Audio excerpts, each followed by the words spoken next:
A lone stone stands sentinel against a fading sky. What ancient stories are locked within its silent form? Across the world, prehistoric megaliths rise from the earth, monuments of a forgotten age that whisper cryptic legends to those who listen. By the end of this journey, you will uncover 30 of these hidden tales, each a key to understanding how our ancestors made sense of the impossible. We will explore petrified giants, dancing stones, and cities drowned by the sea. How did a wizard move mountains, and why would a stone scream for a king? These stones hold more than history. They hold the dreams and fears of humanity itself. What do you believe is waiting to be remembered? Brittany's coast holds a field of stone soldiers frozen in time.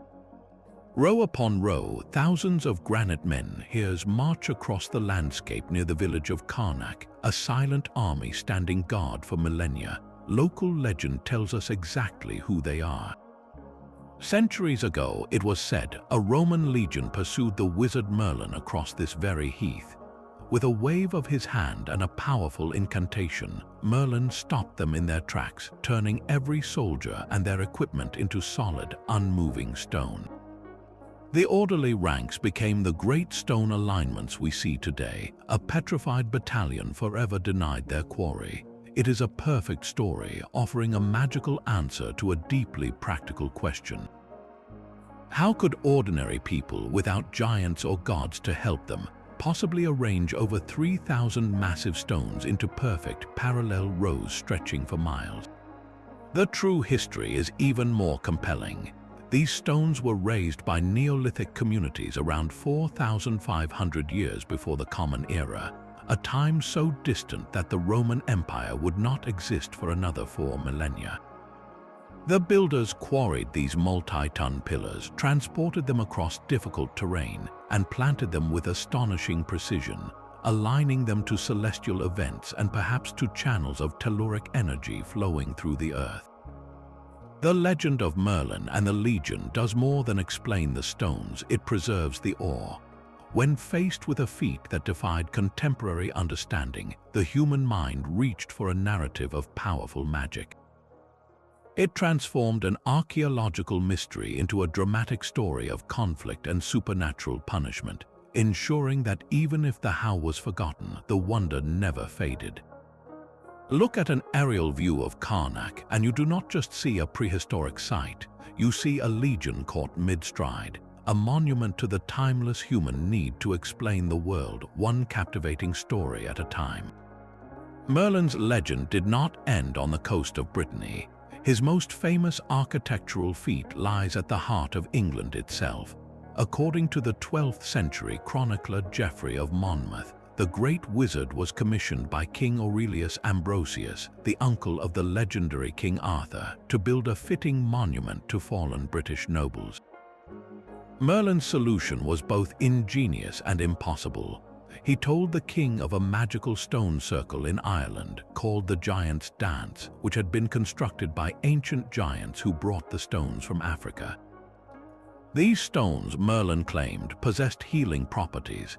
He then used his immense power to disassemble the circle and, in a feat of legendary engineering, transported the massive stones across the sea to the Salisbury Plain, where they were re-erected exactly as they had stood. This story provided a complete and satisfying origin for Stonehenge for centuries, answering every perplexing question with magic. Who could have built it? Giants long ago, how did the stones get there? A wizard flew them. Why was it built to honor heroes? It is a perfect myth, wrapping mystery in a narrative of national pride and supernatural prowess.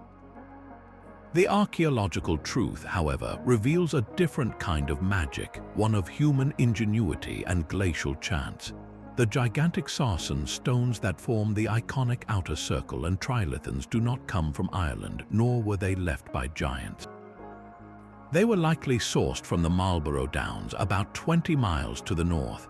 Moving these stones, each weighing up to 30 tons, required a breathtaking communal effort involving sledges, rollers, ropes, and possibly a great deal of carefully engineered landscape.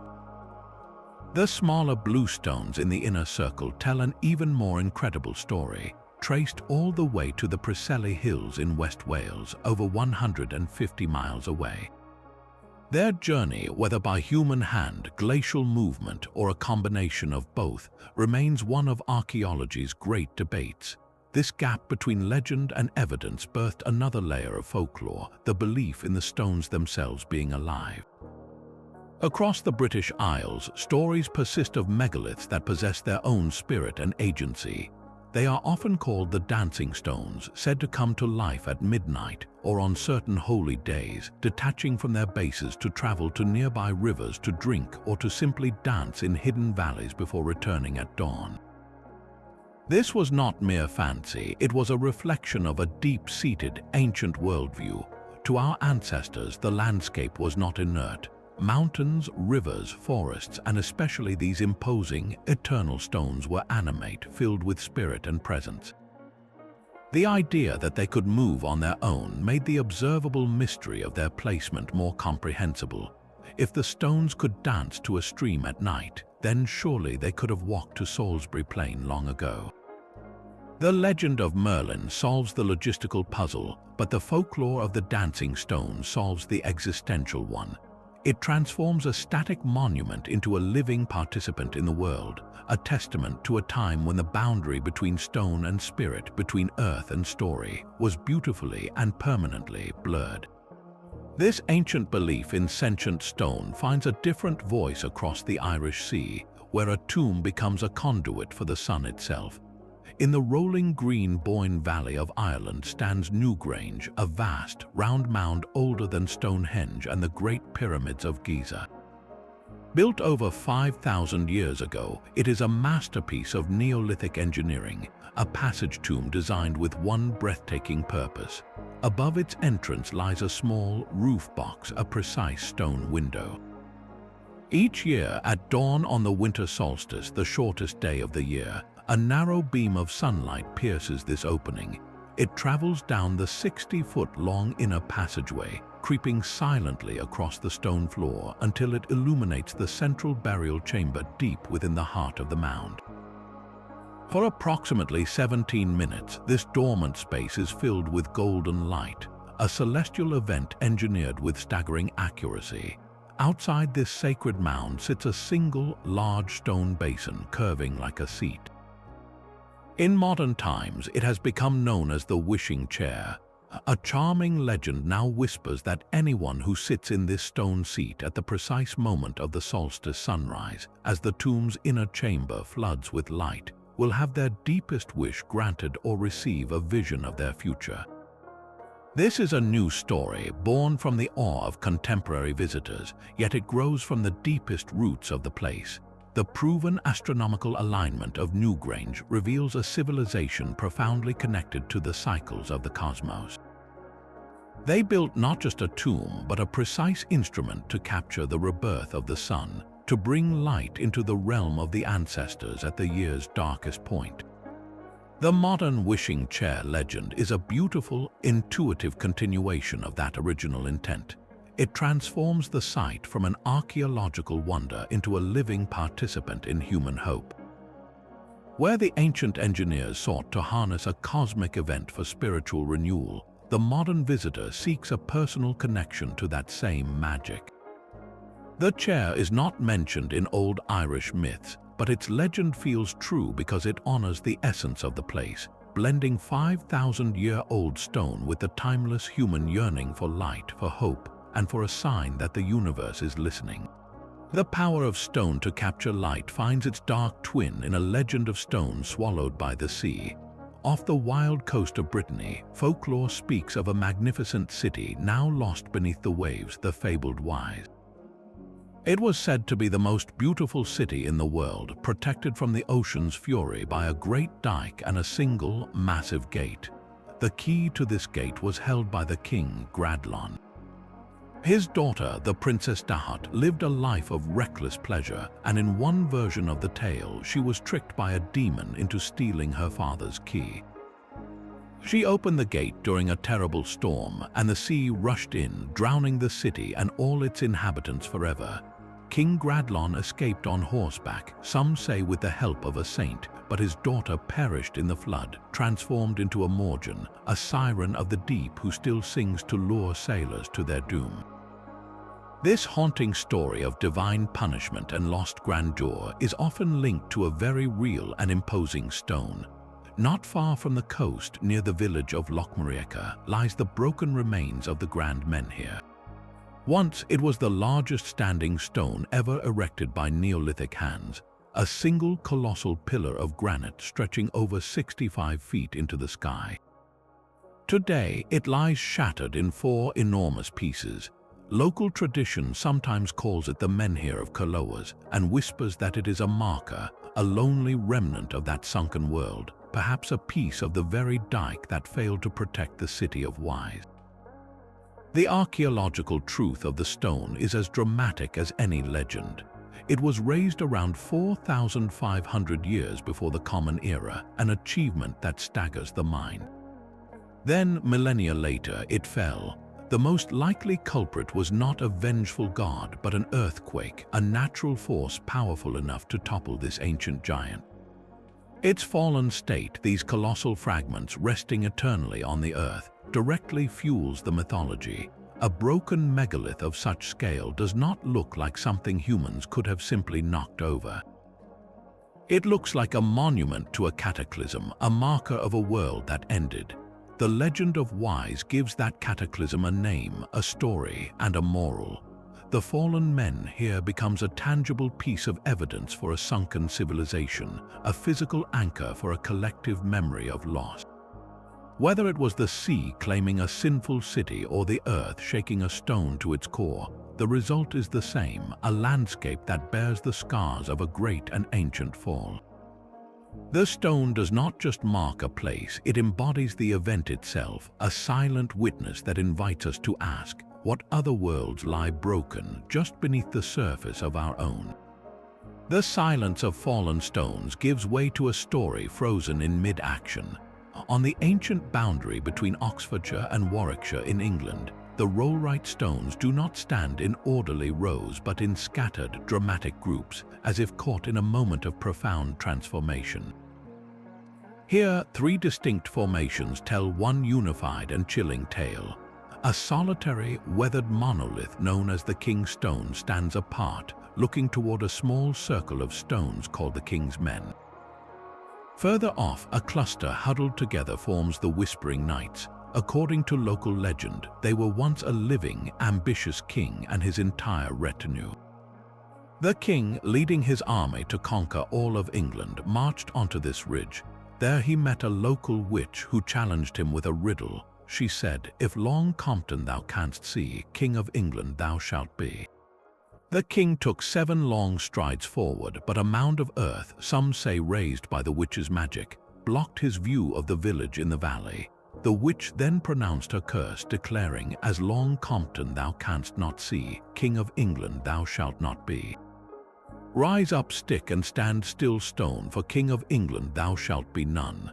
Thou and thy men hoar stones shall be, and I myself an eldern tree." Instantly, the king was turned to the solitary King's Stone. His army became the circle of the king's men, forever surrounding him. His treacherous knights, caught whispering a plot against him just before the curse, were petrified as the huddled dolmen of the Whispering Knights. And the witch, as promised, transformed into an elder tree.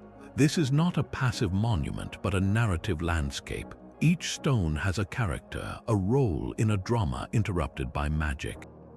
The King's Stone is proud and isolated. The king's men are frozen in a loyal, circular guard.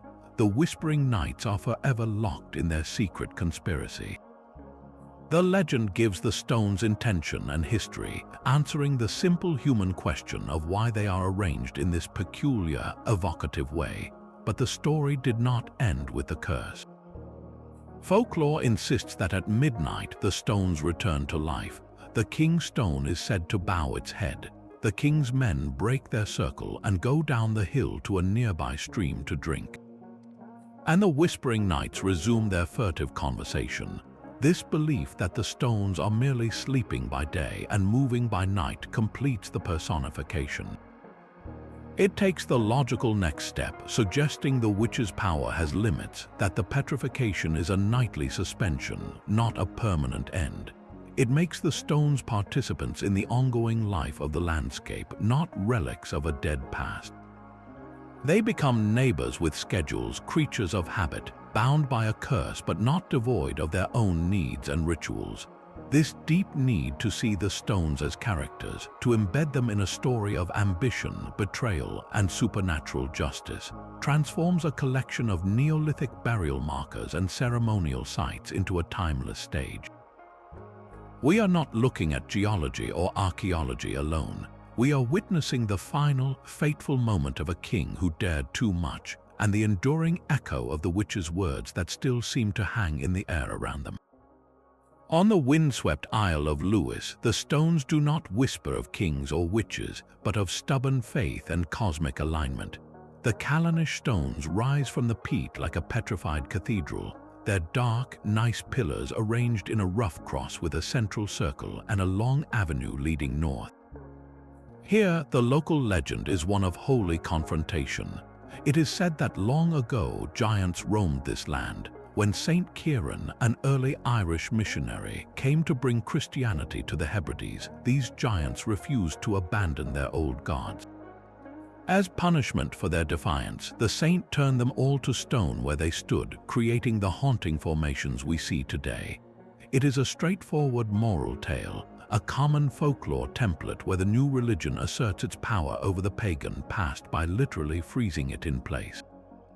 The stones become monuments to a spiritual battle won, a warning etched in landscape about the consequences of resisting conversion.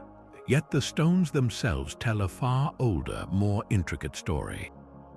This formation is not a random gathering of petrified giants.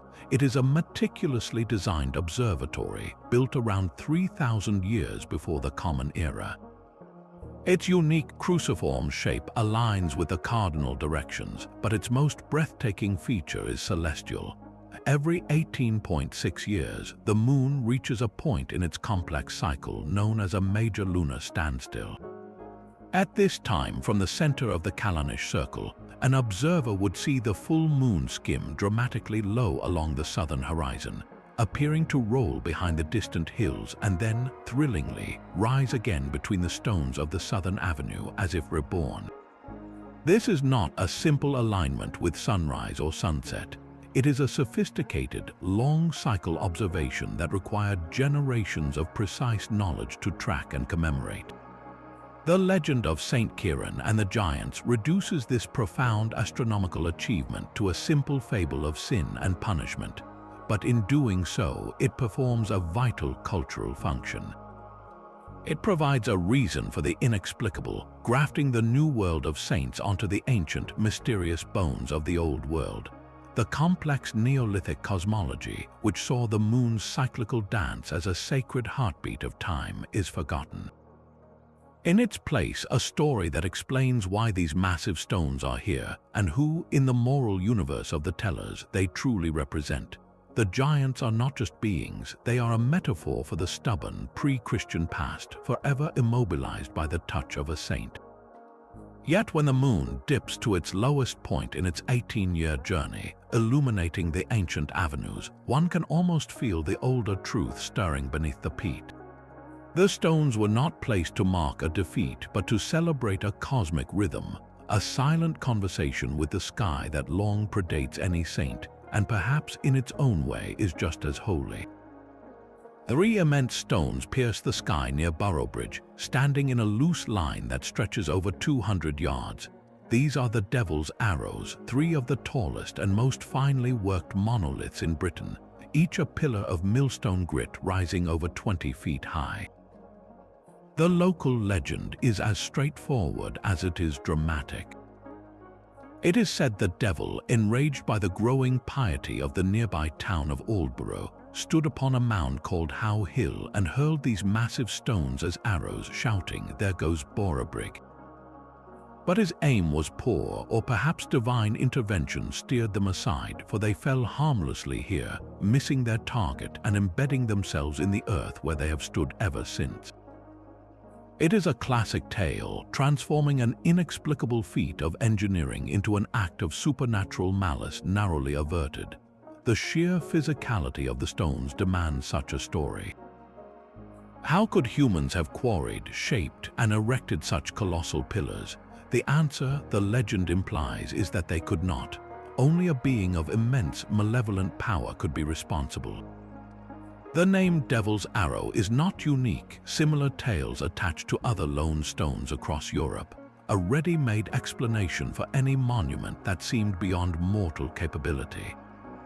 Yet the stones themselves whisper of a different purpose, one far older and more communal than any diabolic tantrum. They date to the late Neolithic or early Bronze Age, around 4,000 years ago.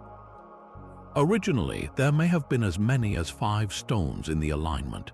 Their smooth, phallic shaping suggests immense labor and care, their placement a deliberate choice. One compelling theory posits they are grave markers, perhaps for powerful chieftains, their linear arrangement tracing a processional route for the dead or a lineage of power. Another, given their rough north-south orientation, suggests an astronomical function, perhaps marking the rising or setting of a significant star or serving as foresights for lunar observations from nearby sacred mounds. The diabolical legend, however, serves a subtle social purpose beyond mere explanation. By attributing the stones to the devil, the medieval Christian community effectively neutralized them. They were stripped of any lingering pagan sacredness and recast as monuments to evil defeated, to a threat that missed its mark. This narrative reclaimed the landscape, turning an ancient, potentially powerful site into a testament to the town's salvation and a warning against infernal forces. So we are left with a choice of histories. Do we see a demonic attack frozen in stone, or the enduring memorials of forgotten leaders reaching for the stars? The truth may hold both, a reminder that our ancestors' grandest monuments are forever caught between the earthly hands that raised them and the timeless stories we need to believe about how such impossible things came to be. From the devil's misplaced arrows we journey north to where stone meets the sea in a symphony of geometry. On the uninhabited Isle of Staffa off Scotland's coast, the ocean has carved a cathedral from the earth's own bones.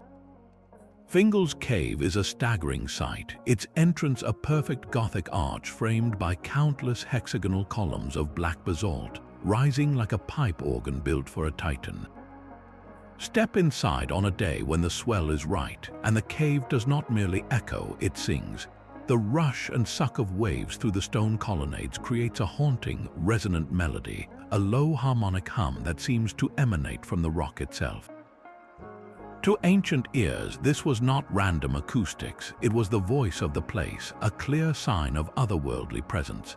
This singing stone hall demanded a story worthy of its scale, and mythology provided one that stretched across the sea. The very same hexagonal pillars that form Fingal's Cave reappear just over 100 miles away, creating the surreal pavement of the Giant's Causeway in Northern Ireland. Gaelic legend connects them through the tale of the giant Finn MacCool. It was said Finn, wanting to fight a rival giant in Scotland, built this incredible causeway of stepping stones across the North Channel to reach him. Fingal's Cave, according to some versions, is the remains of his opponent's home, its columns matching the causeway stones. The cave became known as the Giant's Cathedral, a place where the rhythmic boom of the sea was the sound of his breath and the melodic echoes were his ancient songs. This narrative gave a human, or rather a giant-sized, reason for the impossible geology. It explained why identical rock formations existed in 2 separate lands, framing it as a feat of colossal engineering from a time when the world was populated by beings of immense power. The cave's acoustics deepened its mystical reputation, suggesting it was not just a home but a portal, a gateway to the otherworld where such music was commonplace. This legend proved so powerful it transcended folklore. In the 19th century, the composer Felix Mendelssohn took a small boat into the cave, braving the swell to experience its sound. The eerie, rolling acoustics and the visual grandeur so moved him that they directly inspired his Hebrides Overture, a masterpiece that translates the cave's natural symphony into musical notes. In that moment, the legend completed a full circle from geological wonder to mythical giant's hall to a source of sublime art. The stones of Fingal's cave never needed to be moved or arranged by human hands. Their story was written in their very form and sound, a permanent duet between the ocean's force and the Earth's fiery past, inviting every visitor to hear the giant's song. Cornwall's rugged landscape holds a table set for a feast of giants. Prehistoric is a portal dolmen of immense presence, a chambered tomb where a single, colossal capstone, estimated to weigh over 10 tons, rests at a dramatic angle upon 7 upright stones. It looks for all the world like a stone table abandoned by its diners, a perception that blossomed into enduring local legend. The story goes that this was the dining table of a giant, or perhaps the tomb of a giant king, a being so vast that only such a monument could serve as his final resting place. The tilted capstone with a natural hole worn through it even added a specific detail. It was said the giant would pass his food through this opening. This is a perfect example of how the human mind interprets the monumental through the lens of the familiar. Faced with a structure of staggering weight and enigmatic purpose, built by a culture lost to time, the simplest explanation was that it was made for someone or something far larger than a person. The giant story elegantly answers every question. Who could lift that stone? A giant. What was it for? His table or his grave? Why is it here? Because he lived here. The archaeological truth is no less fascinating. Prehistoric is a Neolithic chambered tomb constructed around 5,500 years ago as a communal burial place, a house for the ancestors. The massive capstone and supporting portal stones created a sealed chamber, likely covered by an earthen mound, where the remains of the dead would be placed over generations. The hole in the capstone was not for passing meals, but may have served a ritual purpose, perhaps for making offerings to the spirits within, or as a symbolic passage for the soul. Over millennia, the mound eroded away, leaving only the stark, skeletal stone frame, which to later eyes no longer resembled a tomb but an abstract, titanic piece of furniture. The giant legend performed a crucial act of translation. It took an object from a forgotten religious and cultural system and made it comprehensible within a new framework of storytelling. The ancestors, whose collective memory and identity were housed here, became a single mythical giant king. The sacred architecture of death became the mundane, if oversized, artifact of daily life. This transformation is common across Europe, where dolmens and quoits are frequently called giants' tables, beds, or chairs. It is a way of domesticating the awe-inspiring, of taming the profound mystery of death and deep time by recasting it as a relic from a fairy tale. So when you stand before Prehistoric, you are presented with two intertwined histories.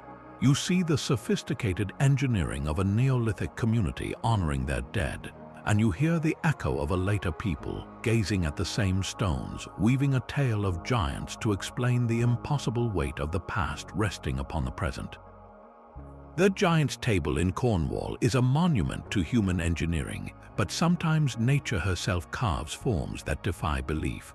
On the windswept high moor of North Yorkshire, the Brimham Rocks present a landscape of pure surrealism. Here, millstone grit, sculpted by 300 million years of wind, rain, and ice, has taken on impossible shapes. Balanced boulders perch precariously on slender pedestals. Arches and pillars mimic ruined castles. One formation looks like a giant anvil, another like a dancing bear, and another like a precariously stacked set of dinner plates. To the eyes of 18th century antiquarians and romantic tourists, however, these were not natural wonders. They were clearly the work of an ancient, sophisticated priesthood, the mysterious Druids. These formations were christened the Druids' idols, the Druids' altar, the Druids' writing desk, A whole mythical complex was imagined where these natural pillars served as temples and sacrificial stones for Britain's lost pagan sages. This was not mere whimsy, it was a widespread and influential historical era. For centuries, from the Renaissance through the Victorian era, any large, oddly shaped or seemingly arranged stone in the British landscape was routinely attributed to the Druids. The logic was seductive. The classical Roman writers had described the Druids as the learned priestly class of the Celtic peoples, conducting rituals in sacred groves. When those groves vanished, what more permanent, more imposing temples could they have used than these eternal stones? The real chronology, however, was utterly backwards. The megaliths like Stonehenge or the Callanish stones were built thousands of years before the Celtic culture or the Druidic priesthood ever emerged in Britain. The Druids, active in the Iron Age, would have looked upon these Neolithic monuments as ancient, mysterious relics left by peoples even more distant to them than the Druids are to us. Yet the misconception stuck, fueled by a potent mix of national romanticism and a desire to claim a deep, mystical heritage for the British Isles. It provided a ready-made, dramatic identity for any anonymous stone.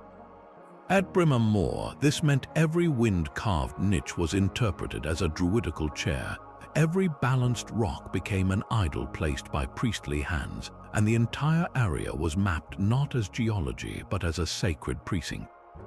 This labeling fundamentally shaped the legends that grew around the site, turning natural processes into intentional acts of worship.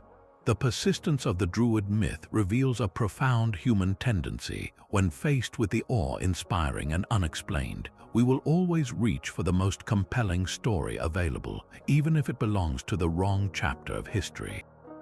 It shows us that the legends we tell about the past are often less about the people who built the monuments, and more about the needs and imaginations of those who came later, gazing upon the stones and seeing in their strange forms the reflection of a history they wish to remember. A perfect circle of 19 granite stones stands in a Cornish field, a Neolithic monument of serene geometry. They are known as the Merry Maidens. Just a few hundred yards away, two taller, solitary stones rise from the earth, forever separate from the circle. These are called the Pipers. The local legend, recorded for centuries, explains this arrangement with a clear moral lesson. Long ago, it is said, a group of village maidens went dancing in the fields on a Sunday, the Christian Sabbath. Two musicians played lively tunes for them, encouraging the revelry. For this act of Sabbath breaking, divine punishment was swift and severe. As the sun set, a flash of light petrified them all where they stood. The dancing maidens became the stone circle, frozen mid-step, and the two pipers became the isolated monoliths, forever caught in the act of providing the sinful music. This story is a textbook example of narrative overlay, where a new belief system writes its values directly onto an ancient landscape. The Merry Maidens Circle dates to the late Neolithic or early Bronze Age, likely a ritual or gathering site over 4,000 years old. Its original purpose, whether astronomical, social, or spiritual, is lost to time, but its form, a perfect and compelling circle, presented a problem for later Christian communities. Such a prominent man-made ring in the countryside was clearly important, yet its original meaning was alien. It could not be ignored, so it was reinterpreted. The legend performs several crucial functions. First, it explains the site's existence in terms the community understood: sin and punishment. Second, it provides a vivid warning against engaging in frivolous, especially musical and dancing, activities on the Sabbath. The stones become a permanent sermon, a moral landmark. Third, it neatly accounts for the two outlier stones, integrating every visible feature into a single, cohesive tale. This process of Christian moralizing is found at stone circles across Britain and Ireland. A site that may have once celebrated fertility, the seasons, or the ancestors is recast as a monument to transgression. The power of the old place is not denied, it is claimed and redirected. the spiritual potency that once resided in the circle is transformed into a cautionary example of divine wrath. This ensured that while people might forget the Neolithic builders, they would remember the lesson the stones now taught. The very name Merry Maidens carries a hint of this judgment, labeling them not as venerable ancestors but as frivolous girls who paid a terrible price. So when you visit this quiet field, you are seeing two histories superimposed. You see the enduring craftsmanship of a prehistoric community who valued celestial harmony and social ceremony, and you hear the echo of a medieval priest or storyteller using those same stones to teach a lesson about piety and fear. The stones themselves are silent, but the legends we tell about them speak volumes about who we are and what we believe deserves to be remembered or condemned. The moralizing legend of the Merry Maidens finds a darker, more potent echo in the north, where a witch's defiance is written in stone and blood. In Cumbria, near Penrith, lies one of Britain's largest and most imposing stone circles, a ring of 59 weathered granite boulders known as the Daughters. Standing defiantly outside the circle is their mother, Long Meg herself, a colossal, solitary pillar of red sandstone towering over 12 feet high. The local tale is a familiar one with a powerful twist. Long Meg was a feared and powerful local witch. One Sunday, she and her daughters chose to dance wildly on the Sabbath, ignoring the sacred day. As punishment, a visiting wizard cast a spell, turning them all to stone where they stood, creating the monumental circle we see today. But the legend does not end with their petrification. It warns that the witch's power is merely dormant, not destroyed. Folklore insists that it is impossible to count the number of stones in the circle twice and get the same total, a magical confusion cast by Meg to protect her daughters. More ominously, a potent curse is said to bind the largest stone. If Long Meg is ever broken, or if blood is drawn from her, a terrible calamity will be unleashed. Some versions say the stones themselves will bleed, while others claim the spell will break and the witch and her daughters will return to life, bringing ruin with them. This is not just a story of sin and punishment, it is a story of contained power. The unique features of the site give the legend its terrifying credibility. Long Meg is not part of the circle, she stands apart, a leader even in stone. Her red sandstone composition makes her visually distinct from the grey granite daughters, marking her as different, other. Most compellingly, she is covered in ancient art, a tapestry of Bronze Age cup and ring marks, spirals and grooves carved over 4,000 years ago. To later eyes, these were not abstract Neolithic symbols. They were clearly the witch's runes, her magical inscriptions, the source of her power etched permanently into her skin. The curse serves as a perfect piece of folkloric conservation. By attaching a dire supernatural consequence to damaging the stone, the legend effectively protected it. It deterred farmers from breaking her up for building material, and it discouraged antiquarians from taking chisels to her carved surface. The threat of bleeding stones or a resurrected witch was a far more powerful deterrent than any historical preservation law. This intertwining of story and stone reveals a deep understanding of the site's presence.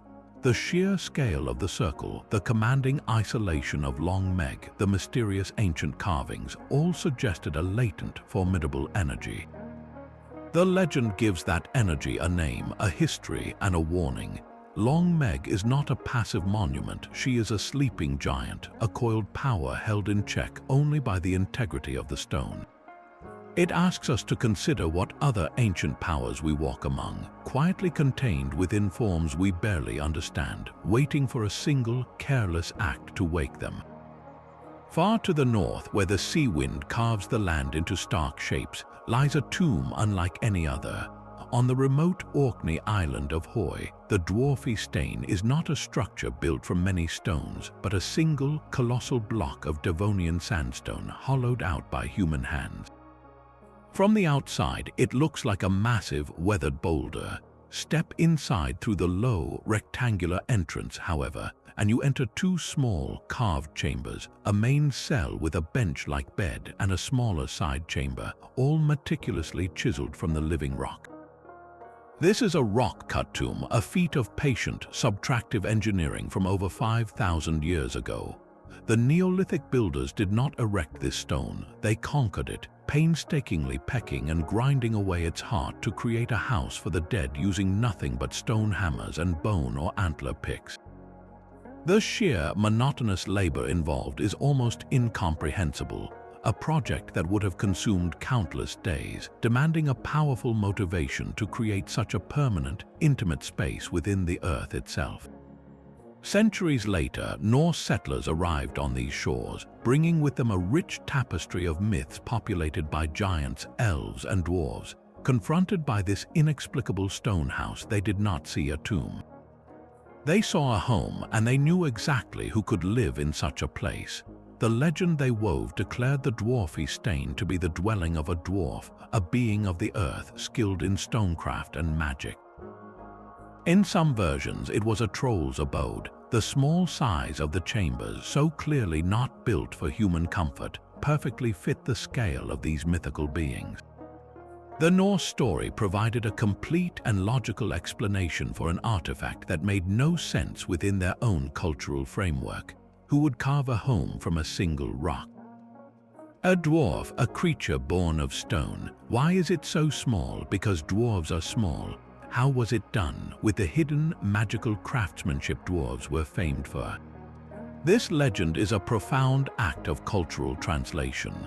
The Norse were not trying to preserve Neolithic history. They were making the landscape intelligible and safe by populating it with characters from their own spiritual world. A mysterious, potentially haunted tomb became a known quantity, the house of a specific type of creature with understood behaviors and powers. It demystified the past by claiming it for folklore. The true purpose of the dwarfy stane as a sacred burial place was forgotten, but its powerful presence was not. It was given a new story, one that honored its strangeness by attributing it to a race of beings just as strange. So this solitary block on a windswept hillside stands at a crossroads of interpretation.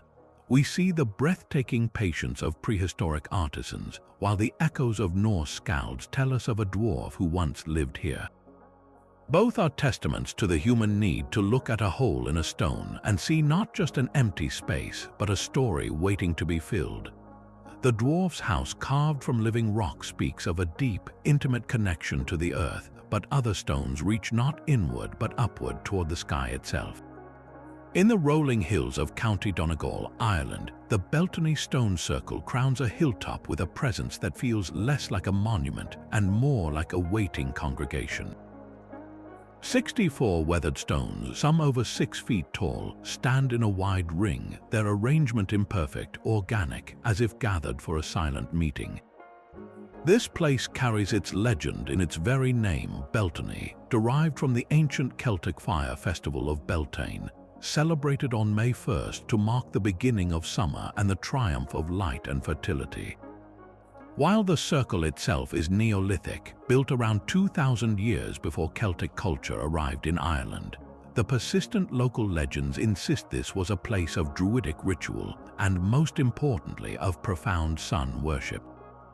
The stories tell of priests lighting great bonfires within the ring to greet the dawn, of ceremonies to ensure the sun's strength for the growing season, of a site so charged with solar energy that it remained sacred across millennia. This legend is not a narrative of petrification or punishment, but a legend of continuous purpose. It suggests that the original meaning of the place was so powerful, so fundamentally true to the landscape and the human spirit, that it was intuitively recognized and adopted by every culture that followed. The stones themselves lend powerful credence to this idea of an unbroken thread. Archaeoastronomers have noted that the circle's alignment is not with the cardinal points, but with a significant solar event. A prominent stone standing outside the main circle, known as the outlier or the pointer stone, marks the approximate direction of the sunrise around the time of the Beltane festival. When viewed from the center of the circle, the sun would have risen just beside this stone, bathing the ring in a specific calendrical light.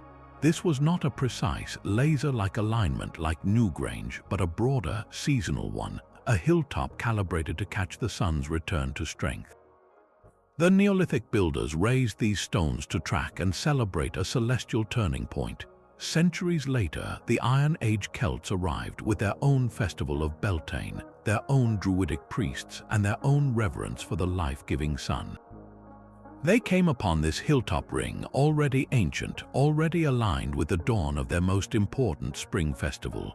To them, it would have seemed a clear sign, a confirmation that this was a place of inherent power, a temple built by the gods or by ancestral giants specifically for the rituals they themselves practiced. They did not need to know the original builders' language or culture. They understood the stone's dialogue with the sun. So the legend of the Druids at Beltane is a fascinating fusion, a case where folklore may have accidentally preserved a core truth. The site became a palimpsest of belief, where Neolithic solar observation and Celtic fire festival merged into a single, enduring story of solar devotion. The stones were never said to be dancing maidens or a petrified army. They were always just what they appeared to be, a sacred arena for greeting the light. This makes Beltane's legend uniquely profound. It is a story not about what the stones once were, but about what they have always meant, a permanent invitation to stand on a hill and watch the world grow brighter. Cornwall's moors hold a stone that seems less like a monument and more like a tool. The Mairn Antall is a strange and simple arrangement, a perfectly round hole carved through the center of a flat, donut-shaped stone, flanked on either side by two upright standing stones. It looks like a giant's eye staring at the sky or a portal waiting for a key. Unlike the grand circles or towering monoliths, this formation's power was believed to be intensely personal and physical. For centuries, local families brought their ailing children here, especially those suffering from rickets or scoliosis, conditions that twisted the young spine. The ritual was precise. The naked child would be passed 3 or sometimes 9 times through the central hole from one person to another, often from the mother to the father. This act was thought to transfer the illness from the child into the stone, or to straighten the spine by the symbolic passage through the perfect circle. The stone was not a passive witness, it was an active participant in folk medicine, a surgeon of granite and belief. The healing rituals did not stop with physical ailments. Other folklore wove even deeper magic around the holed stone. It was said that if an adult passed through the hole 9 times against the direction of the sun, they could be cured of any sickness or curse. This counter-sunwise or widdershins movement was significant, often associated in Celtic tradition with the otherworld and the reversal of normal fortune. More enchanting still was the belief that the Mairn Antall served as a ferry portal. On certain nights, or if one peered through the hole at the right time, they might catch a glimpse of the fairy realm or even step through into that timeless land. This idea of the stone as a gateway connects it to a global pattern where holed stones are universally seen as thresholds between worlds, places where the veil is thin and reality is permeable. These intertwined legends reveal how ancient megaliths were seamlessly woven into the fabric of everyday supernatural belief. The Mairn Antall was not a ruin to be wondered at from a distance. It was a community resource, a clinic and a church combined. Its original Neolithic purpose is lost. Perhaps it was part of a tomb entrance or a celestial marker, but its later use shows how people repurposed the sacred to meet their most urgent needs. When medicine was limited and the causes of illness mysterious, the enduring, solid presence of the stone offered a tangible form of hope. It provided a ritual, a sequence of actions that families could perform, giving them a sense of control and intervention in the face of suffering. The stone absorbed not just legend, but the very real fears and prayers of generations, becoming a permanent fixture in the landscape of human care. But not every legend speaks of curses or cosmic alignments. Some are born from simple disappointment and a farmer's wish. On the high, wind-swept moorland of Dartmoor in England, two nearly perfect stone circles sit close together, known as the Grey Wethers. The name itself is the key to the tale, for wether is an old English word for a castrated ram, a sheep. From a distance, especially in the low, misty light of dawn or dusk, the grey, rounded tops of these stones do indeed resemble a vast, quiet flock of sheep grazing on the open moor. And this resemblance sparked a wonderfully human story. It is said that a local farmer, deeply dissatisfied with the poor quality of his own scraggly flock, was walking the moor one evening. He came upon these two circles and in the fading light believed he had stumbled upon the finest, healthiest herd of sheep he had ever seen. Desperate to own them, he rashly called out to the devil, offering his soul in exchange for this magnificent flock. The devil, ever ready to deal, agreed. The farmer rushed home, and the next morning he returned with his dogs and his sons, ready to drive his new prize sheep down from the moor. But when he arrived, he found only the cold, silent stones. The devil had tricked him with an illusion, showing him what he most desired, but granting only the lifeless mineral form of it. The farmer was left with nothing but his own folly and a field of stones. This is a legend of pure perception, a story that admits its own origin. It doesn't try to explain how the circles were built or by whom. Instead, it explains why they look the way they do right now to a tired and hopeful human eye. It's a cautionary tale about greed and bad bargains, but it's also a gentle, almost humorous acknowledgement of how easily the mind can be fooled by the landscape. The stones, arranged by Neolithic hands over 4,000 years ago for ceremonies now forgotten, become actors in a much smaller, more relatable drama. They are not gods or giants or petrified witches. They are the props in a devil's prank, a permanent monument to a moment of foolish desire frozen in granite. The legend of the Grey Wethers reminds us that our ancestors didn't only see awe and terror in these monuments. Sometimes they saw a joke, a trick of the light that taught a simple lesson, and in doing so, made the mysterious stones a little more familiar, a little more part of the human world of wants and mistakes. Aberdeenshire's rolling hills hold stone circles of a different order. Here, the rings are defined not by towering pillars, but by a single, massive stone laid deliberately on its side. This is the recumbent stone, a colossal slab of granite often weighing over 20 tons, always flanked by two tall, upright stones that seem to guard it. The Tomnavary Circle is a perfect example, its recumbent stone resting like a slumbering giant in the southwestern arc of the ring. Later folklore looked at this distinctive shape and saw two possibilities. Some whispered these were fairy hills, doorways into the mounds where the otherworldly Shia lived, and the recumbent was their threshold. Others, seeking a more human explanation, said they were the judgment seats of ancient clan chiefs, where the chieftain would recline on the horizontal stone, flanked by his advisors to dispense law and settle disputes. These are comfortable, logical stories, fitting the stones into a known world of fairy lore or tribal hierarchy. But the truth they mask is far more profound and speaks to the very cycle of life, death, and the cosmos. Archaeologists and archaeoastronomers have discovered a breathtaking pattern. In nearly all these recumbent circles, the massive slab is positioned with meticulous care to frame the southern sky.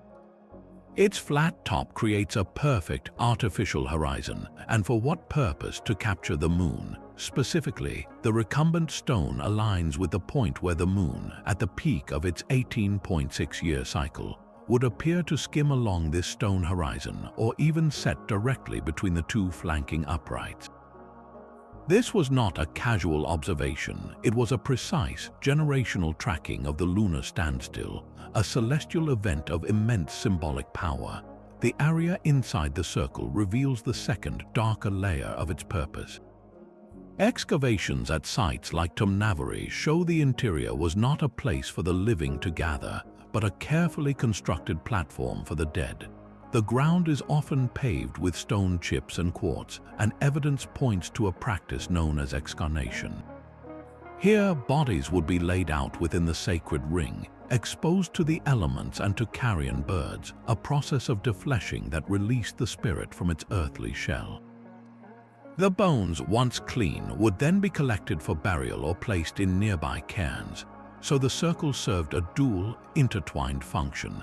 It was an astronomical observatory calibrated to the moon's most extreme journey, and it was an open-air temple for the transformation of the dead. The moon, with its cycles of dying and rebirth, was the perfect celestial metaphor for this earthly process. The legend of the Fairy Hill or the Chieftain's Seat sanitizes this complex, raw reality.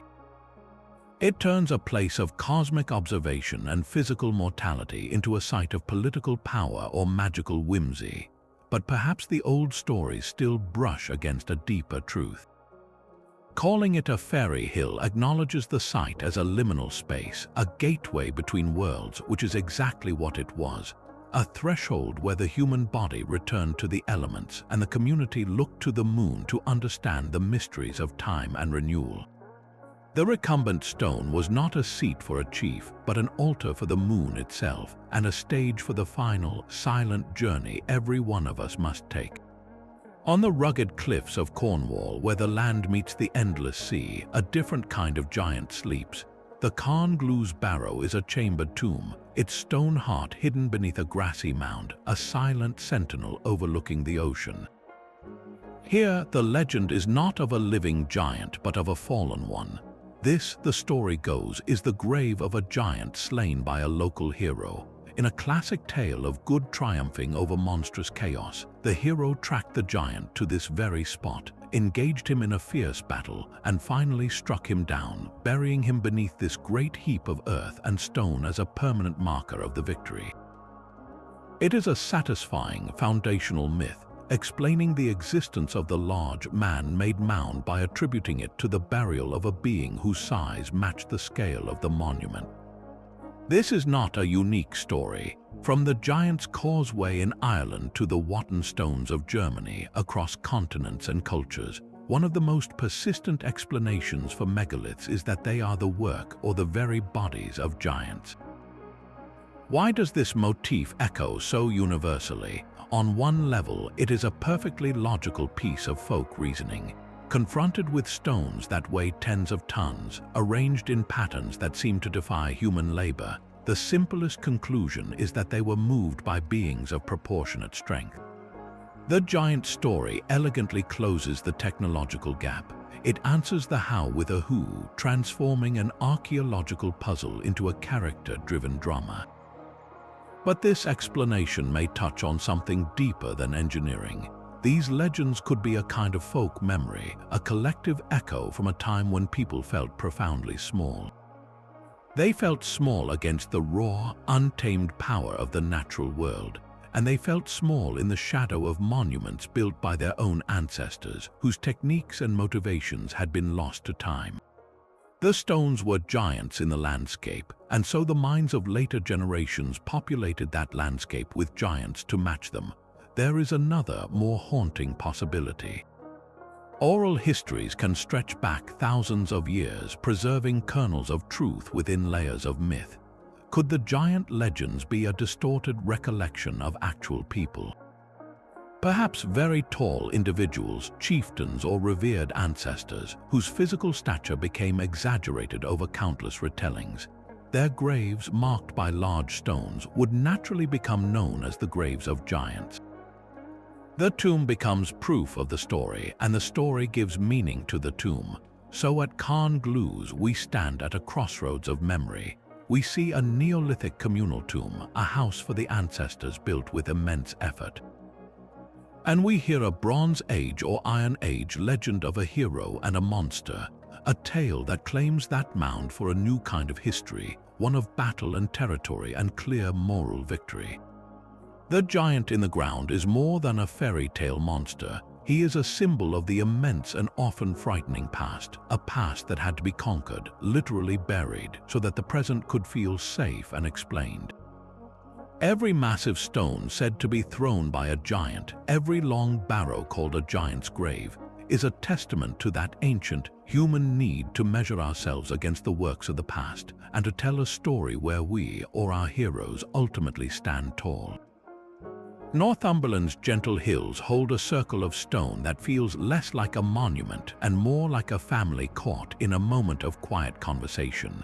The Duddow Stone Circle, known locally as the Seven Sisters, is a small ring of just 5 deeply weathered sandstone pillars, though the name hints at its original 7. They stand alone on a high ridge commanding sweeping views across the borderlands to Scotland, a sentinel post in an ancient landscape. The legend attached to them is one we have heard before, but its power lies in its repetition. It is said they were 7 sisters turned to stone for the sin of dancing on a Sunday, petrified forever for their frivolous breach of the Sabbath. This is the same moralizing story told at the Merry Maidens in Cornwall, a clear case of a Christian narrative being stamped onto a much older, pagan site to explain its presence and warn the community.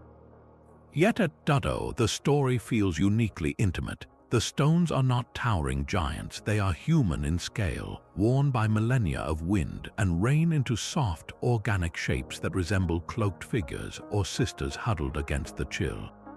Their isolation on that high ground, with nothing but the sky and the distant Cheviot Hills for company, makes the legend of their punishment feel particularly poignant, a sentence of eternal exposure. This isolation is the key to the circle's enduring magic, because the site is not part of a larger complex, and because the stones themselves are so sculpted by nature into individual characters, they invite a personal relationship. Visitors are not overwhelmed by grandeur, they are drawn into a quiet circle.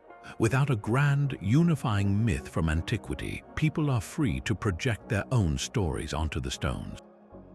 One might look like a mother holding a child, another a weary traveler resting on a staff. The erosion has given each one a personality, and the panoramic emptiness around them begs for a narrative to fill the silence. The official legend of the 7 dancing sisters provides the template, but every visitor can write their own minor chapter, seeing in the contours of the rock a face, a gesture, a frozen emotion. This is how folklore evolves from dogma into personal experience. The stones become a canvas, and their very ambiguity, their lack of clear, monumental purpose, ensures they will never stop generating new tales. They stand as a reminder that sometimes the most powerful legends are not the ones handed down, but the ones we quietly compose for ourselves when we are alone with the wind and the whispering stone. The intimate circle of the 7 sisters gives way to a monument of raw, overwhelming scale. In the quiet fields of County Donegal, the Kilclooney Dolmen is a statement in stone. A single, colossal capstone, estimated to weigh over 40 tons, rests at a steep angle on 2 massive portal stones, creating a dramatic, triangular chamber that seems to defy gravity. It looks less like a building and more like a giant's handiwork, a table set for a feast of titans, and that is precisely what local legend declared it to be. This, the story goes, was the grave of a giant chieftain, a being so vast that only a tomb of these proportions could contain him. The giant's people, or perhaps the giant himself in a final act of strength, placed this mountainous slab as his eternal memorial. The legend is irresistibly logical. Faced with that capstone, a person feels an immediate physical question. How could human hands, without modern machinery, possibly lift a stone the weight of several elephants and balance it so perfectly on 2 points?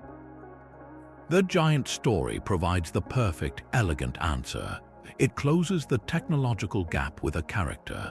The monument's existence is no longer a mystery of engineering, but a result of a being whose strength matched the scale of the task. This is a universal human response, repeated at megalithic sites across the globe. When the method is lost to time, the mind supplies a maker of proportionate power. Yet the archaeological reality reveals a different kind of genius, one of leverage, patience, and collective effort. This portal dolmen is a Neolithic tomb built around 5,000 years ago. The prevailing theory of its construction is a masterclass in prehistoric problem solving. The builders likely first erected the two tall portal stones, embedding them deep into prepared sockets. Then they would have constructed a great ramp of earth and timber against one side of these uprights. The colossal capstone was then painstakingly dragged, perhaps on a sledge of logs, up this earthen ramp. Using ropes, levers, and the coordinated labor of dozens, if not hundreds of people, they inched the stone forward until it rested perfectly across the two supports. Finally, the ramp was dug away, leaving the capstone dramatically suspended. The giant legend, however, does more than just explain the how, it preserves the awe. For millennia, the people who farmed these fields and told these stories had no access to this archaeological hypothesis. The sheer physicality of the dolmen was an undeniable fact, while the techniques of its raising were a complete blank. The giant filled that blank not with a dry engineering lesson, but with a figure of mythic resonance, a being from a time when the world itself was larger and more magical. The legend transformed an anonymous tomb into a landmark with a biography, connecting the community to a deep, dramatic past, so the Kilclooney dolmen stands as a dialogue between two truths. We see the incredible communal achievement of Neolithic engineers who moved mountains with nothing but wood, rope, and determination. And we hear the enduring echo of later generations who looked at that same impossible weight and saw not a puzzle to be solved, but a giant to be remembered. One gives us the method, the other gives us the meaning, and together they remind us that our greatest monuments are always built twice, once in stone and once in story. The weight of a capstone speaks of giants, but the power of a king could be confirmed by a single, speaking stone. At the sacred hill of Tara in Ireland, the ancient seat of the High Kings, stands the Lia Fail. This is the stone of destiny. Irish mythology, recorded in texts like the Book of Invasions, declares this was no ordinary pillar. It was said to be one of 4 magical treasures brought to Ireland by the godlike Tuatha Dé Danann. Its power was specific and profound. When the true, rightful High King of Ireland placed his foot upon it, the stone would let out a mighty roar that could be heard across the land, a divine endorsement in sound. This was not merely a symbolic gesture, it was an active, supernatural test of sovereignty. The legend provided a clear, unambiguous mechanism for legitimizing power in a land of competing tribes. The right man would trigger a public miracle, a sound from the earth itself confirming his rule. The probable reality of the Lia Fail is just as fascinating, if slightly less vocal. It is a prehistoric standing stone, likely an inauguration stone. For centuries, perhaps millennia, new kings would have been proclaimed upon this very spot, their feet placed upon the stone in a ritual that connected them to the land and its ancestors. The roar of the stone in legend may echo a very real collective roar of acclamation from the assembled people gathered on the hill, a social and political thunder that became mythologized as the stone's own voice. But the influence of this megalith legend did not stay in myth. It reached out and directly shaped the destiny of nations. The story of a stone of destiny traveled from Ireland to Scotland. There it became attached to the Stone of Scone, the ancient coronation stone upon which Scottish monarchs were crowned. When King Edward I of England invaded Scotland in 1296, he seized this stone as a prize of war, believing it to be the very Lia Fail or a fragment of it. He had it built into a special coronation chair in Westminster Abbey, declaring that from then on, every monarch of England would be crowned sitting above the captured stone of Scottish kings. This was a breathtaking political act, using the power of a myth to legitimize conquest. By physically incorporating the legendary stone of sovereignty into the English throne, Edward sought to symbolically transfer the divine right to rule Scotland to the English crown. For centuries, English and later British monarchs, including the present Queen, were crowned upon that chair, their ceremony resting upon a foundation of stolen myth. The Stone of Scone was finally returned to Scotland in 1996, though it will be borrowed back for future coronations. This journey from a roaring stone on an Irish hill to a contested symbol under a foreign throne shows us that the legends of megaliths are never just stories. They are active forces. The myth of the Lia Fail was so potent, so embedded in the idea of legitimate power, that it convinced a medieval king to steal a rock. It transformed a piece of prehistoric stone into a chess piece in the game of empires, proving that what we believe about these ancient monuments can shape the very maps we live by. The power of a stone to crown a king is profound, but the power to invent a nation is far more dangerous. Deep in the Teutoburg forest of Germany, the Externstein rises, a row of towering sandstone pillars jutting from the earth like a ruined cathedral forged by nature. These dramatic formations, carved by wind and water over millions of years, show clear signs of human alteration in the early Middle Ages, including a rock-cut chapel and astronomical niches. Yet their later legend tells a different, deliberately crafted story. By the 19th century, amid a surge of German Romantic nationalism, these stones were being reinterpreted as a sacred site of the ancient Germanic peoples, a holy place of the god Wotan, the German name for Odin. This was not an organic folk tale passed down through generations, but a scholarly and political reimagining. Antiquarians, poets, and later ideologues looked at the imposing, pagan-seeming rocks and saw a physical anchor for a pure, pre-Christian Germanic identity. They argued the Externstein was an Irminsul, a cosmic pillar central to Saxon mythology, supposedly destroyed by Charlemagne during his bloody conversion campaigns. The stones became a symbol of a lost native faith, a martyr to Christianization, and thus a potent emblem of racial and cultural continuity. This manufactured legend reached its horrifying zenith in the 1930s and 40s. The Nazi regime, obsessed with constructing a mythic Aryan past, enthusiastically adopted the Externstein. Heinrich Himmler's SS specifically took an interest, funding archaeological excavations not to uncover truth, but to find evidence supporting their ideology. They wanted to prove the site was an ancient solar observatory and cult center for their imagined Aryan ancestors, a pure Nordic religion unsullied by foreign influence. The stones were to be a pilgrimage site for the new Nazi religion, a granite foundation for their thousand-year Reich. This is a legend of a different order, one not born from wonder or moral teaching, but from calculated political need. It shows how the mute neutrality of prehistoric stone can be weaponized, its true history erased and overwritten with a narrative designed to exclude, to elevate, and to justify power. The Externstein itself is a geological marvel with a complex medieval history, but in the 20th century it was forced to play a role in a fabricated drama of blood and soil. This dark chapter reminds us that the stories we tell about ancient sites are never innocent. They reflect our deepest desires and our most terrible prejudices.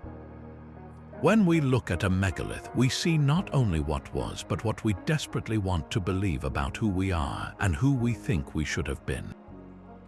But the stones of Carnac are not just a petrified legion. Another, more primal legend clings to their ranks. In this version, the endless rows are not soldiers, but teeth, the scattered fangs of a great dragon slain by a saint. Some say it was Saint Cornelius, the patron saint of cattle, who vanquished the beast. Others claim it was the Archangel Michael, the celestial dragon slayer. The story follows a classic pattern. A holy man confronts a monstrous serpent terrorizing the countryside, defeats it in a mighty battle, and the creature's remains are transformed, becoming part of the very landscape it once haunted. Here, its countless teeth were sewn into the earth, sprouting as these silent, gray stones. This legend is a profound act of spiritual landscaping. Before Christianity, these megaliths likely held deep significance in local pagan belief systems, perhaps associated with earth deities, ancestral spirits, or chthonic powers, the very forces that dwell beneath the soil. The dragon is a perfect symbol for that old, raw, untamed world of belief, a serpentine embodiment of the Earth's chaotic and potentially dangerous power. The saint's victory is not just over a monster, it is the symbolic triumph of the new, ordered Christian faith over the old, pagan mysteries. By claiming the stones as the relics of a defeated dragon, the legend effectively baptizes the entire site. It acknowledges the stone's inherent power, but redirects that power, declaring it broken, sanctified, and now serving as a monument to Christian victory. This gives us a clear view of how legends layer over time like geological strata. First, the Neolithic builders erect the stones for their own celestial or ceremonial reasons. Millennia later, a pre-Christian Celtic society might see them as a gathering of giants or spirits. Then, with the arrival of Christianity, a new story is required to make sense of them within the new worldview. The petrified legion story explains their orderly arrangement through Merlin's magic. The dragon's teeth story explains their very substance and origin through saintly conquest. Both exist side by side, different answers to different questions posed by the same awe-inspiring stones. A single field of megaliths becomes a palimpsest of belief, where you can read, in the granite, the shifting fears and faiths of every generation that has walked among them, each leaving their story like a signature on the ancient stone. Cornwall's moors hold another circle of petrified dancers, the Boskednan Nine Maidens. This weathered ring of granite, like its namesake at the Merry Maidens, carries the same sorrowful tale. Here, 9 young women dared to dance on a Sunday, breaking the holy Sabbath, and for their sin were turned to stone where they stood, a permanent warning etched into the landscape. This story is not unique to Boskednan. From Cornwall to Scotland, you will find stone circles and standing stone rows, all bearing the name Nine Maidens. It is one of the most common megalithic legends in all of Britain. The repetition begs a compelling question. Why 9? Why is this specific number so deeply and consistently attached to these ancient stones? The answer may lie in a collision between deep memory and moral repurposing. One theory looks to the heavens. The number 9 holds significant power in later Celtic myth and Norse cosmology, but its roots may be far older. In Neolithic astronomy, the cycles of the moon were paramount. The time from one full moon to the next is roughly 29.5 days. Some researchers suggest that the 9 could be a folk simplification of a complex lunar count, perhaps related to a ceremonial calendar or the observation of lunar phases over a ritual period. The stones themselves, often arranged in circles or rows, were likely celestial markers first. Another, more human possibility points to a folk memory of a priestess class. If these sites were ceremonial centers for a Neolithic culture that venerated a mother goddess or lunar deities, it is plausible that rituals were conducted by a group of 9 women, perhaps representing a complete lunar cycle or serving as guardians of sacred knowledge. Over centuries, as languages changed and original beliefs were suppressed, the memory of what happened at the circle faded. But the powerful image of 9 women engaged in a ritual, perhaps involving rhythmic movement or chanting, persisted in the collective imagination. When a new culture with a strict moral code arrived, that hazy memory was reinterpreted through a harsh new lens. The ritual became sinful dancing. The sacred day became the Christian Sabbath. The venerable priestesses became frivolous maidens. Their eternal stone forms became a lesson in piety rather than a monument to cosmic observation. So the Boskednan Circle and all the other 9 maidens stand at a crossroads of interpretation. We see the stones as they are, silent sentinels on a windswept moor. But the legend lets us hear a faint, distorted echo of what they might have been, not a site of punishment, but a place where 9 women once moved in step with the moon. Their ceremony so important its memory could not be erased, only transformed into a tale that ensured they would never be forgotten. Wales holds a portal to a world just beneath our own. The Penta Ifan dolmen is the very image of a prehistoric tomb. its colossal capstone, weighing over 16 tons, poised gracefully on the tips of 3 upright stones like a stone table set by titans. It is a breathtaking sight, a monument of impossible balance and silent grandeur. Yet the old stories here do not speak of giants or wizards. They whisper of the Tylwyth Teg, the fair family, the fairy folk of Wales. Local legend insists this is not a tomb at all, but a fairy throne, a seat of power for the king and queen of the otherworld. Others say it is a gateway, a stone door that swings open on certain nights, allowing passage between our realm and the shimmering, timeless lands of the fairies. This belief is not a quaint superstition, but a profound and widespread feature of Celtic lore. Across Ireland, Scotland, and Wales, ancient burial mounds, standing stones, and circles were rarely seen as empty ruins. They were understood to be the dwellings of the Aos Shi, the people of the mounds, the fairies. These beings were not the tiny, winged sprites of Victorian storybooks. They were the diminished gods of old, the powerful Tuatha Dé Danann of Irish myth, who, after being defeated by mortal invaders, retreated into the Hollow Hills. They became the guardians of the thresholds, the capricious and potent lords of the world just beyond sight. A dolmen like Penta Ifan, with its chamber that seems to both shelter a space and frame an entrance, perfectly embodied this concept of a threshold. Its original Neolithic builders raised it as a house for the ancestors, a sacred place where the physical remains of the dead rested, connecting the living community to those who had passed. Over millennia, as one belief system faded, its powerful sense of sacred presence did not. The new Celtic inhabitants of the land felt that power lingering in the stone. They recognized it as a place where the veil was thin, but they interpreted the inhabitants differently. The ancestors, the spirits of the mound, became the fairy folk. The tomb became a shire, a fairy hill. This reinterpretation was an act of deep respect and caution.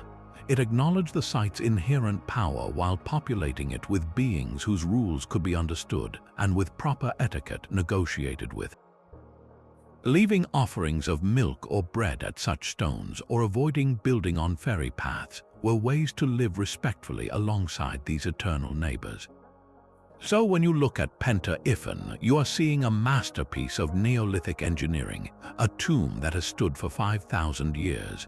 But you are also looking at a front door, one that generations believed opened not into a chamber of bones, but into a realm of eternal twilight and magic, where the old gods still hold court, just a stone's throw from our own world.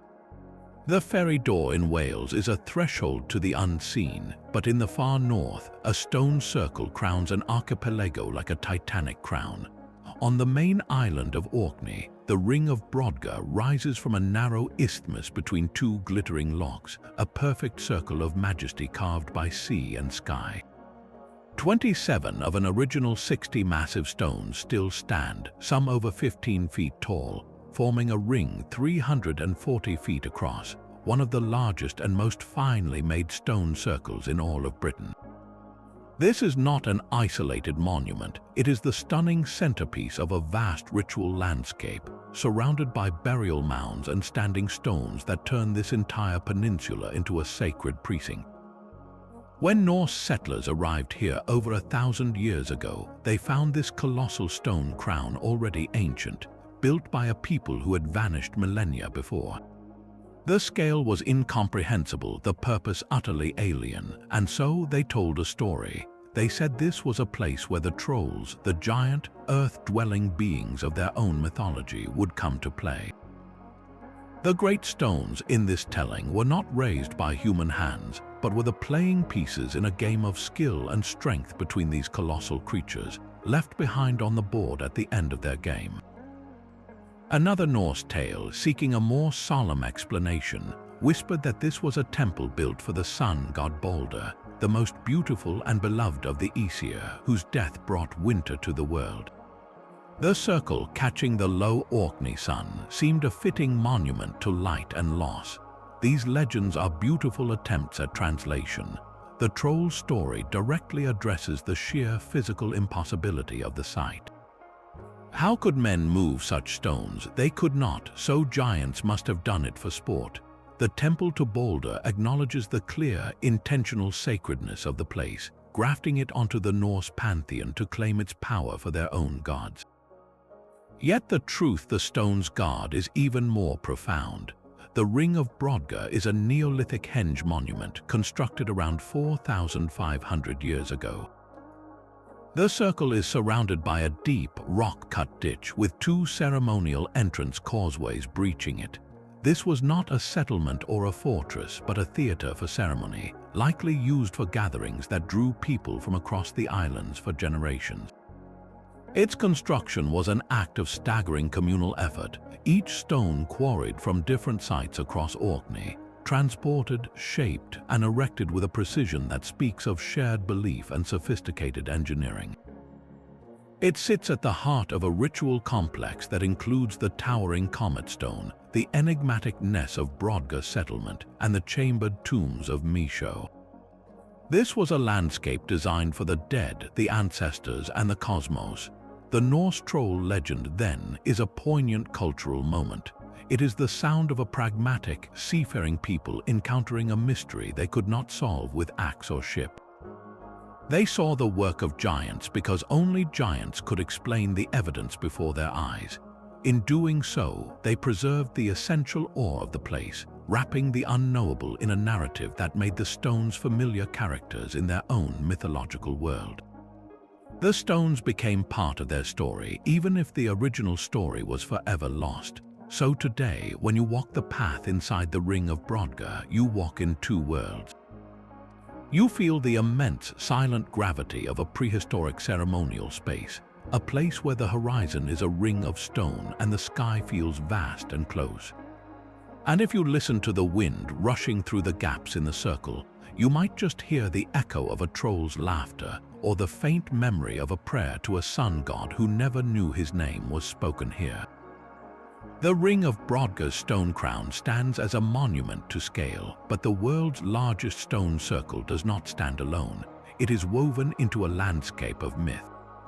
In the heart of Wiltshire, the Avebury complex does not merely occupy the land, it is the land.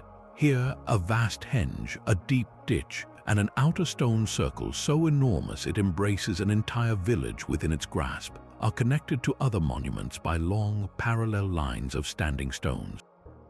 This arrangement is not random, but to later eyes, its true purpose was a mystery waiting for a story. In the 17th century, the antiquarian William Stukeley surveyed the sprawling site. He saw the Great Circle and the two avenues of stones leading from it, one snaking toward a smaller circle known as the Sanctuary. In his mind, a breathtaking image took shape. He proposed that the entire complex was not a collection of separate monuments, but a single, colossal symbol. The Great Circle was the serpent's head. The winding avenue of stones was its undulating body. The smaller circle at the end was the serpent's tail. Avebury, he declared, was a grand serpent temple, a landscape-sized representation of a sacred snake carved into the earth by the ancient Druids. This was a legend born not from peasant folklore, but from scholarly imagination, deeply influenced by the Druid revivalism popular among intellectuals of his time. Stukeley was attempting to make sense of a site so vast and complex it defied simple explanation. His serpent theory provided a unifying vision, a key to deciphering the seemingly chaotic arrangement of hundreds of stones. It was a story of profound, intentional design, where the entire terrain became a canvas for a single, powerful religious idea. While his interpretation was historically inaccurate, the Neolithic builders of Avebury predating the Celtic Druids by thousands of years, its impact was undeniable. Stukeley's vivid description of the Serpent Temple captured the public imagination with a force that cold archaeology could not. It transformed Avebury from a confusing collection of old rocks into a living, breathing entity, a mythic creature forever coiled in the English countryside.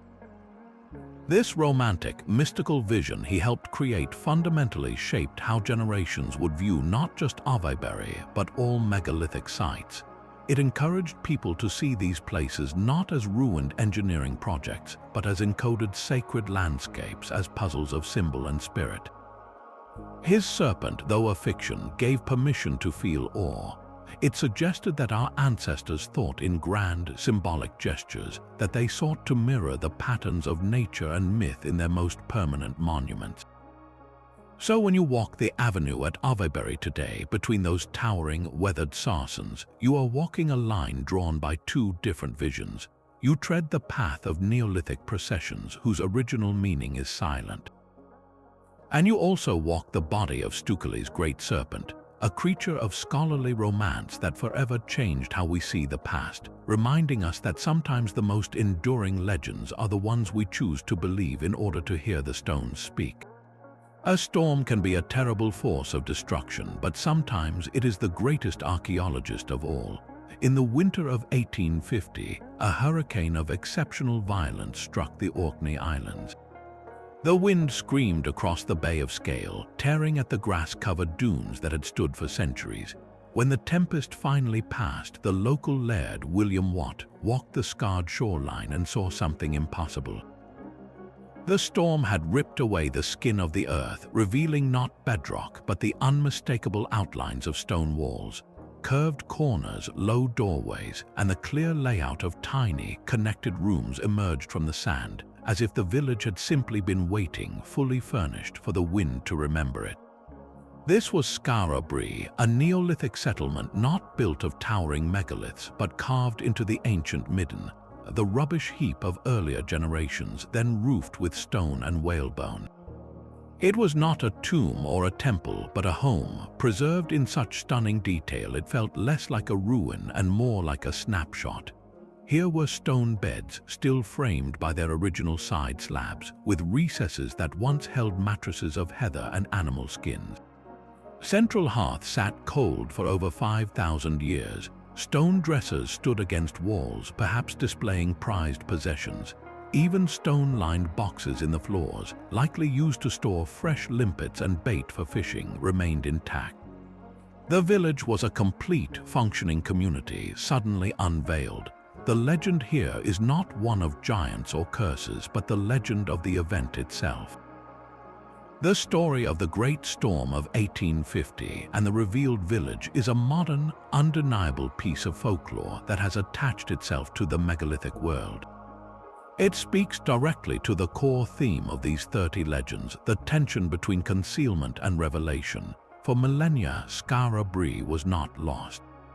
It was protected. The very sand that buried it sealed it in a perfect anaerobic time capsule, safeguarding the organic details that normally rot away: the tools, the beads, the very texture of daily life. The storm acted as a divine, or perhaps chaotic, hand, pulling back the curtain at a precise moment in history when people could begin to understand what they were seeing. It feels like a plot from myth, a village punished by being swallowed by the earth, only to be pardoned and returned by a capricious god of wind. This real event bridges the gap between ancient mystery and modern discovery. We did not have to interpret the purpose of Skara Brae through layers of distorted folklore. We could walk its alleyways and see it. Yet, its sudden appearance from the dunes created its own powerful narrative, one of a world hidden just beneath our feet, waiting for a shift in the wind to share its secrets. It reminds us that the landscape is not stable. The stones we see are often just the latest sentence in a long story of burial and exposure. What other villages, what other circles or tombs lie sleeping under the next field, the next dune, waiting for a storm, a plough, or a curious eye to grant them a second dawn and a new legend all their own? The stones of Malta rise from the sun-bleached earth not as circles or rows, but as architecture.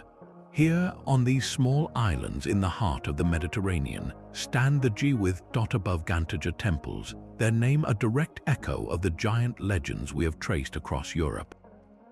Gwydd-above-Gantaja means giant's tower, and the local story was unequivocal. A giantess named Sansuna, it was said, built these temples single-handedly, carrying the massive limestone blocks on her head while cradling her infant child in her arms. She lived on a diet of broad beans and honey, and the temples were her sanctuary. This is the familiar, comforting explanation for the impossible, a story that gives a face and a motive to a construction that defied later understanding. These are not just piled stones, they are the world's oldest freestanding stone structures, raised 1,000 years before the Great Pyramid of Giza. Their complex layout of curved walls, altars, and trilithon doorways represents a leap into a new realm of human expression. To later generations, only a being of mythic scale could have been the mason. Yet when archaeologists began to excavate these silent, honey-colored courtyards, they uncovered a different kind of giant, one not of stature but of influence. From the temple floors and hidden niches, they recovered hundreds of figurines, most famously the voluptuous statues often called the Venus of Malta. These are figures of abundant, almost abstract form, with full hips, rounded thighs, and often a serene lack of facial detail. They were found alongside carvings of sleeping ladies and bulbous, fertile forms. This material evidence sparked a modern legend, a powerful 20th century theory that has become the dominant narrative for these sites. Scholars proposed that the temples were the sacred heart of a civilization that worshipped a primordial mother goddess. In this story, the stones themselves become a metaphor for the womb of the earth, the curved chambers designed to mirror her form, and the rituals within were a continuous prayer for fertility, for the life of the community, the crops, and the animals. It is a compelling, emotionally resonant idea that connects these ancient stones directly to the most fundamental human concerns: life, death, and regeneration. This goddess theory transformed our understanding of the temples from enigmatic ruins into a coherent spiritual landscape. It provided a framework suggesting that the society which built Haga Kim and Mnadra was matriarchal or matrilineal, centered on the generative power of the feminine divine. The giantess Sansuna in this light becomes a folk memory of that very power, a personification of the nurturing yet immensely strong Earth Mother who built her own house of worship. The theory feels intuitively right because it answers the why with a universal concept. We look at the figurines and we see an emphasis on fertility, so we imagine a culture that revered it above all else. We see the temple's organic, curved plans and think of a mother's embrace. This modern legend is so potent it has largely overwritten the older giant tales in popular imagination, offering a more sophisticated, spiritually satisfying origin story. But archaeology, like a good mystery, rarely lets one theory rest unchallenged. Recent scholarship has begun to question the monolithic mother goddess narrative. Some researchers point out that the figurines are not all female, and many are androgynous or sexless. Others note they were found in contexts suggesting they might represent ancestors, not deities, or were used in healing rituals rather than widespread fertility cults. The temples themselves show evidence of complex astronomy, with solstice sunrises piercing specific holes in the stone to illuminate inner altars, a function that speaks to calendar keeping and solar reverence alongside any earth-based worship. This does not dismantle the goddess theory so much as complicate it, suggesting the Maltese temple culture held a world-view far more nuanced than a single, simple devotion. Their spirituality was likely a tapestry woven from many threads: ancestor veneration, celestial observation, and yes, probably a deep reverence for the forces of life and death symbolized by the feminine form. So what are we left with? Two powerful legends, one ancient and one modern, layered upon the same sun-warmed stone. The giantess Sansuna gives us a builder, a character from a time when the world was larger. The mother goddess theory gives us a purpose, a reason for the building that touches something deep within the human experience. Both are attempts to hear the whisper of a people who left no written records, only these colossal temples and their small, silent figurines. They stand as a reminder that every story we tell about the deep past is a kind of conversation, a dialogue between what we find in the earth and what we need to believe about our own origins. The true temple builders of Malta may forever remain enigmatic, but in their stones we see the enduring human desire to build monuments not just to giants or gods, but to life itself. Across the vast Pacific, on the most isolated inhabited island on Earth, the final cryptic legend awaits. The Moai of Rapa Nui, or Easter Island, are the giants that truly did walk.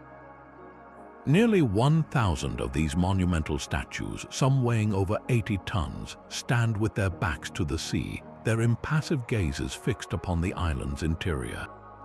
For centuries, the central mystery was not just who carved them, but how they were moved miles from the quarry to their coastal platforms known as ahu. The islanders' own oral tradition held the answer all along.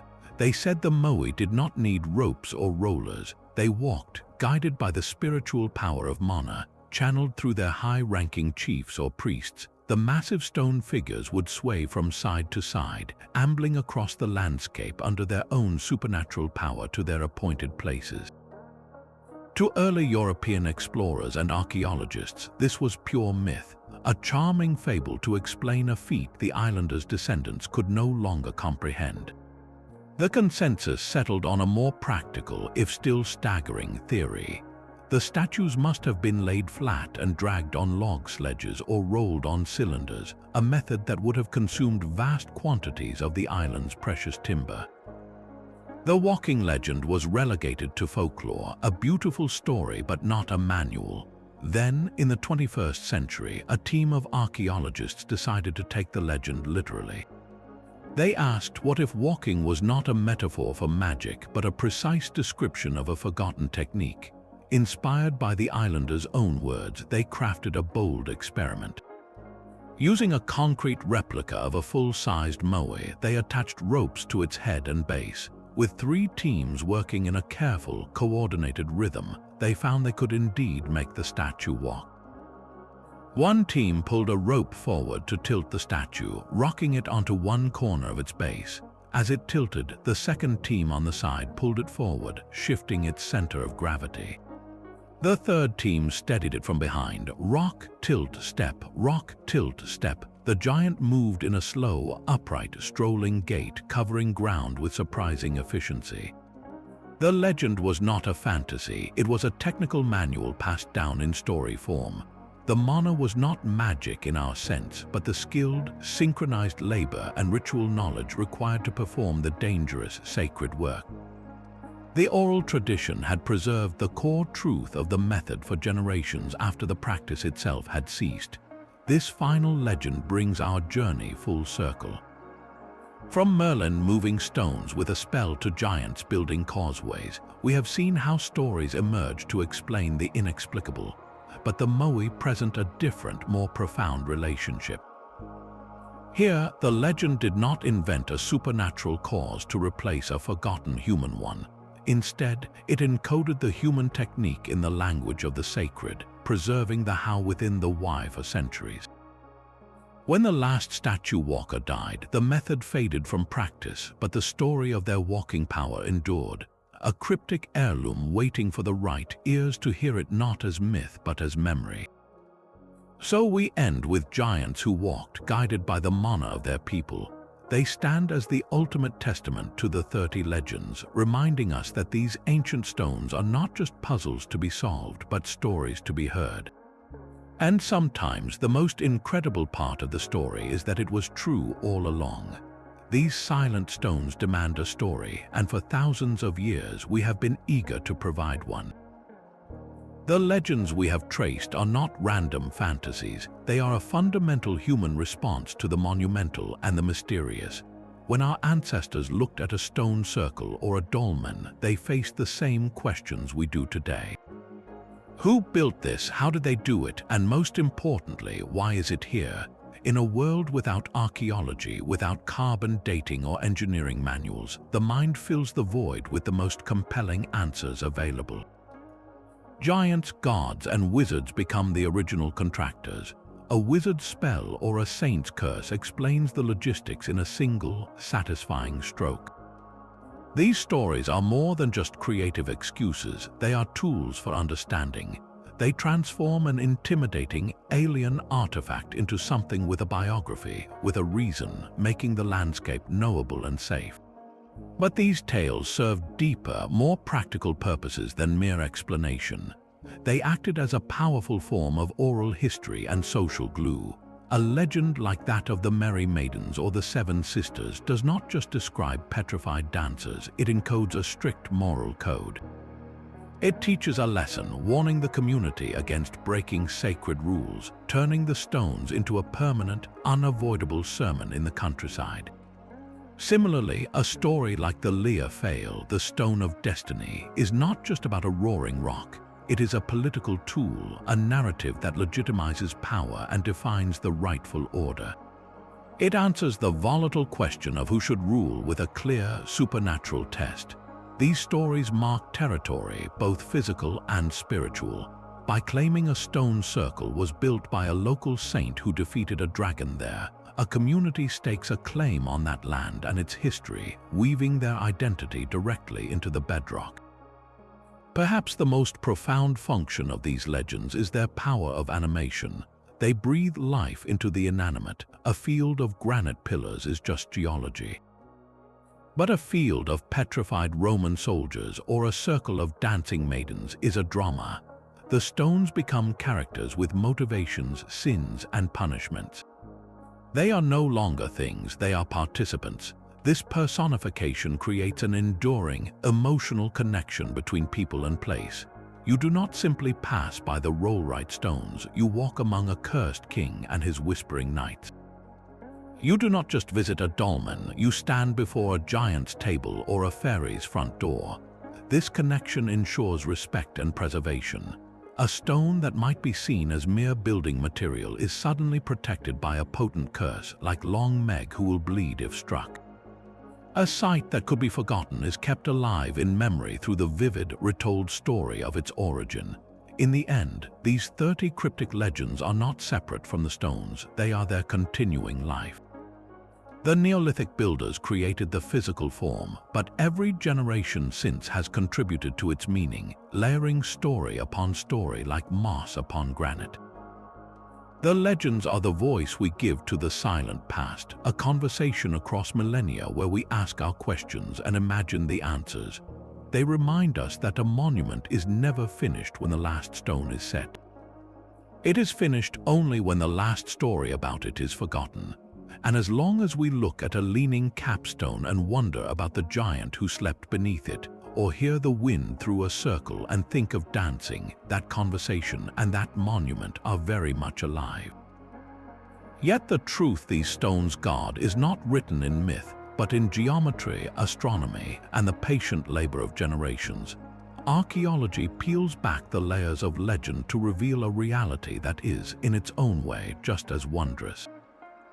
These monuments were not the work of a single wizard or a race of giants, but of sophisticated, interconnected societies that flourished during the Neolithic and Bronze Ages, spanning thousands of years.